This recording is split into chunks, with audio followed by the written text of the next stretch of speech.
So hey students, we are here with our next video, class plus 2 NCERT political science. We were discussing about non-aligned is not an isolation or neutrality. So एक बार फिर हम discuss कर लेते हैं कि आइसोलेशनिज्म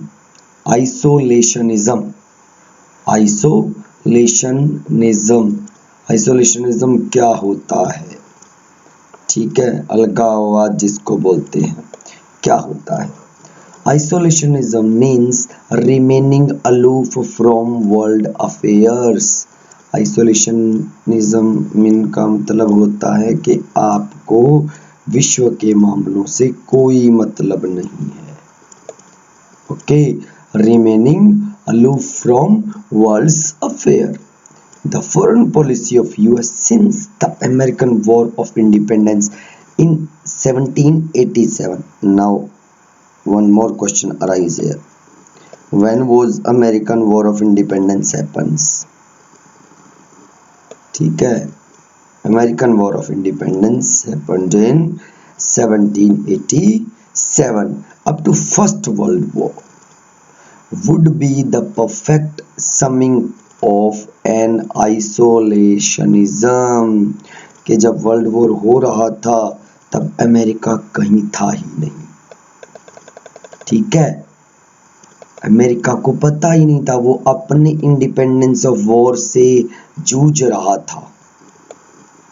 and that time there was also another war and it was the world war. Okay, so now NAM, we were discussing about NAM, non-aligned movement. ठीक है, NAM countries played an active role. Okay, so this point is for non-aligned, not isolation or neutrality. ये बताने के लिए कि non align movement जो है वो एक आइसोलेशन नहीं है। कुछ क्रिटिक्स उसको आइसोलेशन बोल रहे थे। ठीक है, उन क्रिटिक्स को बताने के लिए countries played an active role in mediating between the two rival alliance for peace and stability. दो प्रमुख प्रतिद्वंदी राष्ट्रों, विश्व की दो धुरियों जो मेन अलायंस थे, उनके बीच में एक्टिव रोल प्ले करने की बात कर रहा था। कौन? नैम। कर रहा था नहीं, कर ही रहा था active role. Their strength was based on their unity and the ability to remain non-aligned despite। अब उनकी जो शक्ति थी, उनकी जो स्ट्रेंथ थी, वो थी यूनिटी, एक साथ रहना, और ability to remain non align. Non align का मतलब अपने आप को उस जो सोवियत संघ है और अमेरिका है उन अलायंस से दूर रखना, बिना किसी अलायंस के काम करना। Despite the attempt by super powers to bring into their fold. वो सुपर पावर्स की तरह सुपर पावर उनको मिलाना चाहती थी बट वो नहीं मिलना चाहते थे। ठीक है स्टूडेंट्स, तो ये था हमारा non align is not an isolation. ठीक है, आइसोलेशनिज्म का मतलब मैंने आपको बताया। अब बात करेंगे हम नेक्स्ट स्लाइड में न्यूट्रलिटी की, कि न्यूट्रलिटी क्या होती है। नाउ वी आर हियर अब to know about neutrality. So my dear students, neutrality is the policy of staying out of war. बिना किसी पचड़े युद्ध में पड़े आपको क्या रहना है? साइड लाइन रहना है। न्यूट्रल का मतलब होता है तटस्थ। तटस्थ, ठीक है, तटस्थ, तटस्थ, तटस्थ आप कह सकते हो इसको। तो उसमें क्या था कि वो जो कंट्रीज थी वो युद्ध से दूर थी। Neutrality is a policy to staying out of war. ये एक ऐसी नीति है जो आपको युद्ध से दूर रहने के लिए बोलती है। ठीक है, states practising neutrality are not required to help and a war. और जो स्टेट न्यूट्रलिटी में है वो कभी भी ये कोशिश नहीं करते कि युद्ध में मदद की जाए या युद्ध के खत्म होने में मदद की जाए या युद्ध को खत्म करवा दिया जाए।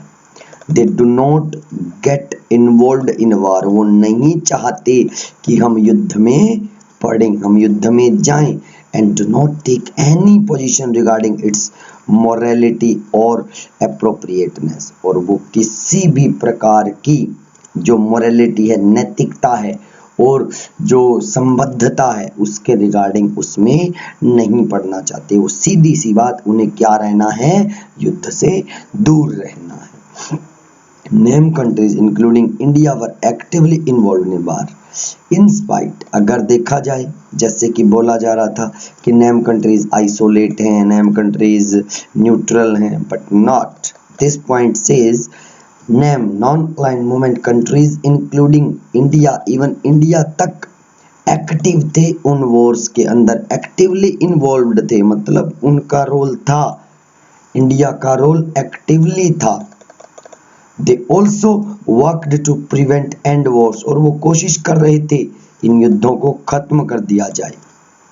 Nehru mediated in the Congo crisis, Pandit Jawaharlal Nehru ने जो कॉन्गो क्राइसिस हुए थे अफ्रीका के अंदर, उनमें भी इंपॉर्टेंट रोल निभाया था।